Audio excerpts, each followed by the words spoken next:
इस बीच हम रुख करेंगे पानीपत का। पानीपत में भी डॉक्टर्स की हड़ताल हुई। पानीपत में डॉक्टर्स ने ओपीडी सेवाएं रोक दी, पोस्टमार्टम और इमरजेंसी ऑपरेशन पर, लेकिन कोई असर नहीं है।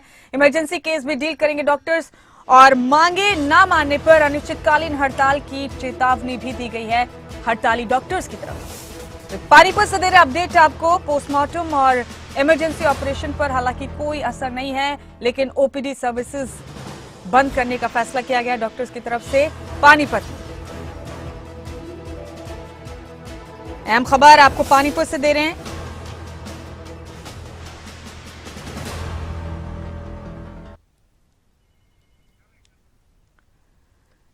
तो पानीपत से भी आपको अहम खबर दे रहे हैं। आपको डॉक्टर्स की हड़ताल का आज दूसरा दिन है।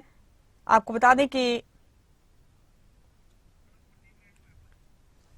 इमरजेंसी सर्विसेज जारी रहेंगे, लेकिन डॉक्टर्स हड़ताल पर हैं। प्रदीप रेड्डू हमारे साथी पानीपत से हमारे साथ बने हुए हैं। प्रदीप, जरा बताइए पानीपत में डॉक्टर्स की हड़ताल का कितना असर नजर आ रहा है सरकारी अस्पतालों में? बिल्कुल, देखिए, जो हड़ताली डॉक्टर थे उन्होंने अपनी मांगों के चलते आज ऐलान किया था कि पूरी तरह से इमरजेंसी सेवाएं ठप कर दी जाएगी, बिल्कुल शट डाउन कर दिया जाएगा। लेकिन state wise president doctor Dhanda ने बातचीत में बताया कि इंसानियत के नाते वो आज जो इमरजेंसी सेवाएं है, जिसमें पोस्टमार्टम हो या फिर कोई जरूरी ऑपरेशन हो या फिर कोई इमरजेंसी हो, वो पेशेंट वो जरूर डील करेंगे, क्योंकि इंतजार है कि तकरीबन 2 बजे के करीब उच्च अधिकारियों के साथ डॉक्टरों की मीटिंग होगी। और इन्होंने ये भी बताया कि डीजीएम से इनकी मीटिंग हुई थी और इसलिए इन्हें आश्वासन भी दिया गया था, इसलिए उन्होंने आज इंसानियत के नाते एक दिन के लिए जो इमरजेंसी सेवाएं ठप करने का ऐलान किया था, रोकने का ऐलान किया था, वो वापस ले लिया है। हालांकि मरीज परेशान है क्योंकि डॉक्टरों की संख्या कम है, क्योंकि civil surgeon doctor CMO Jayant Ahuja भी खुद फील्ड में उतरे हैं, वो भी ओपीडी देख रहे हैं और तमाम स्टाफ भी बाहर से कई अदर जिलों से मंगा लिया गया है। कुछ हद तक मरीजों को राहत जरूर है, लेकिन परेशानी लगभग बनी हुई है। जी शुक्रिया प्रदीप, हम आपसे अपडेट्स लेते रहेंगे। बहुत शुक्रिया आपका। डॉक्टर्स की हड़ताल का करनाल में क्या असर रहा, ये भी देखते हैं। करनाल से हमारे संवाददाता हिमांशु नारंग की इस रिपोर्ट के जरिए समझते हैं। और उसके चलते मरीज भी परेशान हो सकते हैं, लेकिन एक हक में भी फैसला लिया है। पहले ये कहा जा रहा था कि इमरजेंसी सेवाओं को बंद कर दिया जाएगा, लेकिन कल रात को एक मीटिंग होती है, उसके बाद फैसला लिया जाता है कि इमरजेंसी सेवाएं बाधित नहीं होंगी। इस वक्त हम करनाल के नागरिक अस्पताल के ट्रॉमा सेंटर के बाहर खड़े हैं। आप देख सकते हैं एहतियात के मद्देनजर यहां पर पुलिस बल भी तैनात किया गया है। हालांकि सिविल सर्जन से जब हमारी इस बारे में बात हुई तो उनका यह कहना जरूर था कि सीएचओ जो कम्युनिटी हेल्थ ऑफिसर्स होते हैं वो लगाए गए हैं ताकि मरीजों को परेशानी ना हो, लेकिन कोई भी अगर व्यक्ति है वो स्पेशलिस्ट डॉक्टर को दिखाना चाहता है ताकि उसका इलाज अच्छे से हो सके। हमारे साथ कुछ डॉक्टर्स मौजूद हैं, उनसे हम जरूर बातचीत करना चाहेंगे। सर, आज एक बार फिर से हड़ताल, लगता है आपकी बात सरकार से होगी और उसके जरिए हल निकलेगा? बिल्कुल, हम चाहते यही हैं। हड़ताल करना हमारा बिल्कुल पर्पज नहीं है। हम सरकार को बार बार रिक्वेस्ट कर रहे हैं कि हमें मजबूर ना किया जाए ऐसे स्टेप उठाने पे। हमारा जब मेन पर्पज ही मरीजों का हित है तो हड़ताल क्यों करें हम? हमारा मेन पर्पज है कि स्पेशलिस्ट चाहता हूं। हमारा मेन पर्पज है डॉक्टर सरकारी नौकरी ना छोड़ें, नए बच्चों को मौका मिले कि वो स्पेशलिस्ट बने, अच्छी सेवाएं सरकार को। एसीपी वाली एक मांग है, उसके बारे में अगर आप ब्रीफ कर पाएं। एसीपी की देखो जो मांग है, आज मेडिकल कॉलेज में ऑलरेडी 12 साल की जॉब के बाद हमारे प्रोफेसर्स को 10,000 का स्केल मिल रहा है, 10 ग्रेड पे का।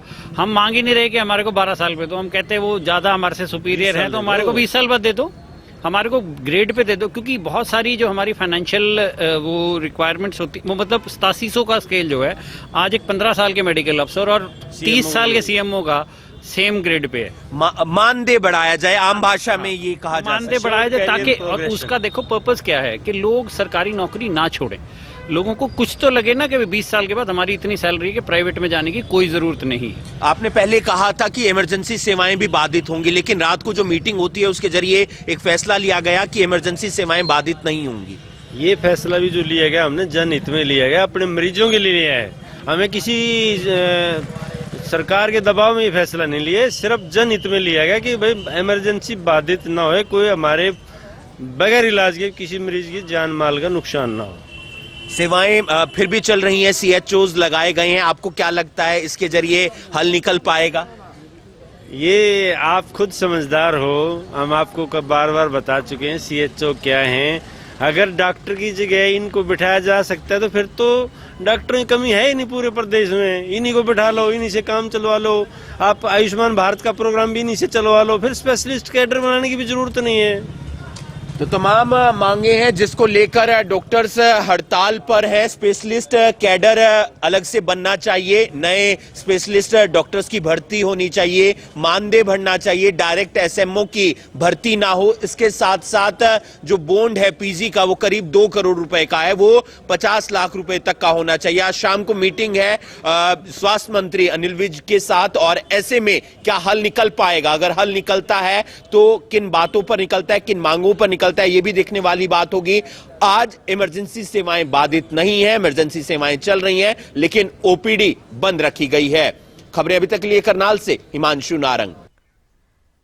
इधर सोनीपत के नागरिक अस्पताल में भी इलाज करवाने के लिए आ रहे लोगों को परेशानियों का सामना करना पड़ रहा है। डॉक्टर्स की हड़ताल के चलते OPD बंद है, जिसकी वजह से अस्पताल में मरीज परेशान है।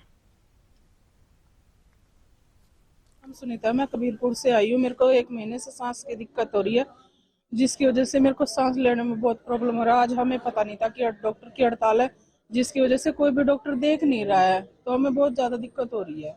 क्या कह रहे हैं डॉक्टर कोई भी मिल ही नहीं आ रहा है। कभी इमरजेंसी में भेज रहे हैं, कभी कह रहे हैं OPD में जाओ, इधर से उधर परेशानी बढ़ रही है? हाँ जी, मेरे को बहुत ज्यादा दिक्कत हो रही है जी। क्या नाम है? सुनीता।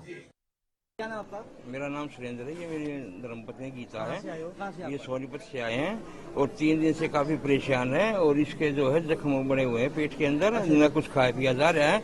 अब यहाँ हम इसके ट्रीटमेंट के लिए आए थे, तो उन्होंने ये रूम नंबर 24 बताया था हमारे को। अच्छा, आपको बताया था कि आज हड़ताल है? नहीं, हमारे को नहीं बताया गया है। ये पर्ची बना के दे दी, खाली पर्ची बना के दे दिए हैं। पर्ची बना के और दे, उस रूम में दिखाओ।